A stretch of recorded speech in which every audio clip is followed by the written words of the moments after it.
ഇന്ന് നമുക്ക് കറിക്ക് കിട്ടിയിരിക്കുന്നത് ഏരിയാണ്. 4 ഏരി കിട്ടിയിട്ടുണ്ട്. ഇത് നമുക്ക് വെട്ടി കഴുകി വൃത്തിയാക്കി കൊണ്ടുവരാം. ഇപ്പൊ നമ്മള് മീൻ കട്ട് ചെയ്ത് വൃത്തിയാക്കി എടുത്തിട്ടുണ്ട്. ഇനി നമുക്ക് കറി വെക്കാം. അതിലേക്ക് നമ്മളൊരു ചട്ടി അടുപ്പത്ത് വെച്ചിട്ടുണ്ട്. ഒന്ന് ചൂടായി വരട്ടെ.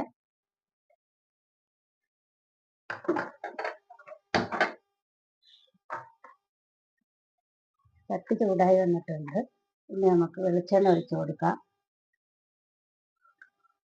വെളിച്ചെണ്ണ ഒന്ന് ചൂടായി വരട്ടെ. നമുക്ക് ഉലുവ ഇട്ട് കൊടുക്കാം. ഉലുവ പൊട്ടി വരുമ്പോൾ നമുക്ക് ചെറിയ ഉള്ളി ഒരു 5 എടുത്തിരിക്കുന്നത്, ഒരു ചെറിയ പീസ് ഇഞ്ചി എടുത്തിട്ടുണ്ട്, 5 വെളുത്തുള്ളി ചെറുതായിട്ട് ചതച്ചെടുത്തിട്ടുണ്ട്, 2 പച്ചമുളക് എടുത്തിട്ടുണ്ട്. ഇതെല്ലാം കൂടി നമുക്ക് ഇതിലോട്ട് ഇട്ട് കൊടുക്കാം. പൊട്ടിയിട്ടുണ്ട്. നമുക്കിതെല്ലാം ഒന്നിച്ചിട്ട് കൊടുക്കാം. ഒന്ന് നന്നായി ഇളക്കി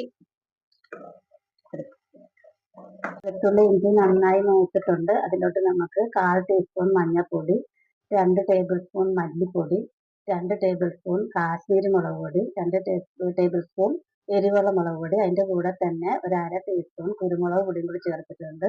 അതിൻ്റെ കൂടെ തന്നെ ഒരു 1/4 ടീസ്പൂൺ പെരുംജീരക പൊടിയും കൂടി ചേർത്തിട്ടുണ്ട്. ഇതെല്ലാം കൂടി മുട്ടയിട്ടൊന്ന് വഴറ്റിയെടുക്കാം.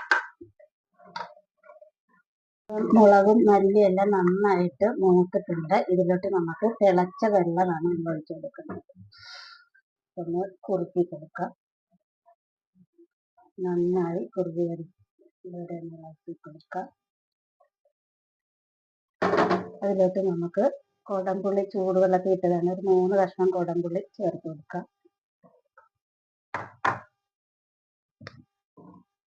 അതിലോട്ട് നമുക്ക് കുറച്ച് ഉപ്പും കൂടി ചേർത്ത് കൊടുക്കാം.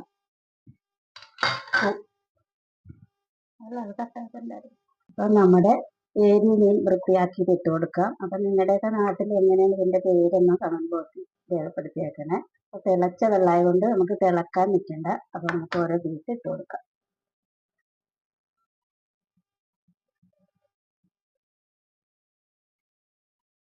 ഇട്ട് കൊടുത്ത് നന്നായി ഒന്ന് ഇളക്കി കൊടുക്കാം. കുറച്ച് വെള്ളം കൂടി ചേർത്ത് കൊടുക്കാം. നന്നായി ഇളക്കിയിട്ട് കറിവേപ്പിലയും കൂടെ ഇട്ട് കൊടുക്കാം. കറിവേപ്പില ഇട്ട് കൊടുത്തതിന് ശേഷം നമുക്ക് അടച്ച് ഒരു 10 മിനിറ്റ് ഒന്ന് തിളച്ചെടുക്കാം. അപ്പോൾ ഒരു 10 മിനിറ്റ് ആയിട്ടുണ്ട്. നമുക്കൊന്ന് തുറന്ന് നോക്കാം. അപ്പോൾ എണ്ണ നന്നായി തെളിഞ്ഞിട്ടുണ്ട്.